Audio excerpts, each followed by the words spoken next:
Attorney General, I want to bring your attention to the cases of Chinese-American scientists Guocheng Chao, Shuyu Li, Sherry Chen, and Xiaoxing Xi.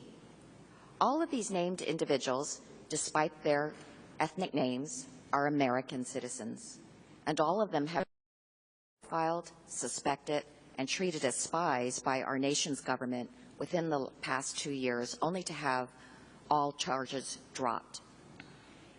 And these are only the cases that actually reached national headlines. There could be countless more.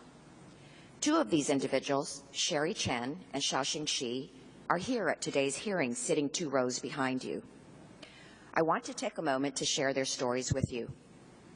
Dr. Xiaoxing Xi is a professor and the interim chairman of the physics department of Temple University. In May of this year, on a day that seemed like any other ordinary day, Dr. Xi and his family were woken up at the break of dawn by almost a dozen armed FBI agents in his home pointing guns at him. In his pajamas, he was handcuffed and arrested in front of his wife, 2 young daughters, and neighbors. After months of investigation, after losing his position as chair of the physics department, after the emotional trauma that he and all his family endured, all of the charges against him were dropped. It turns out the technology that the government thought Professor Xi was sharing with China wasn't the right technology to begin with. We also have Sherry Chen, who, like Dr. Xi, was wrongfully profiled and suspected of being a spy for China. She was arrested by 6 FBI officers and humiliatingly handcuffed in her own office at the National Weather Service. After months of investigation and having her reputation smeared, all the charges against her were dropped. Not only is she suffering from mental and emotional turmoil that this investigation has caused, she's now fighting for her job as a hydrologist within the Department of Commerce. These Chinese Americans were wrongfully suspected as spies and paraded as criminals through their arrest, only to have the charges later dropped, but not before they were traumatized and their lives nearly ruined. And it leads us to question, are all Chinese American scientists suspect Chinese Americans? So my question to you is, what went wrong in these cases, and how are you addressing this internally, especially with the FBI, to prevent this from happening in the future? Thank you, Congressman. I can say to you unequivocally that the Department of Justice does not focus an investigation on any individual on the basis of their race or their national origin. With respect to the specific cases that you mentioned, I'm not able to comment on those specifics at this time.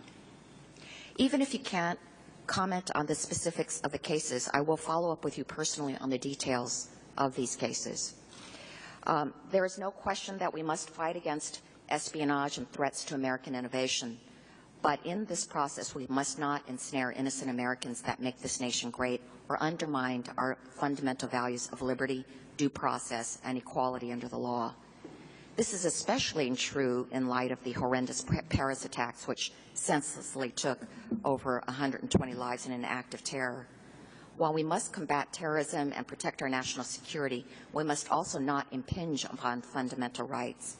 We must ensure that we do not see an increase in profiling against Muslims because of these events. We have seen what happens when we compromise our fundamental values. In fact, it wasn't too long ago that 120,000 people of Japanese ancestry were removed from their homes, rounded up, and incarcerated during World War II, accused of having spies amongst them.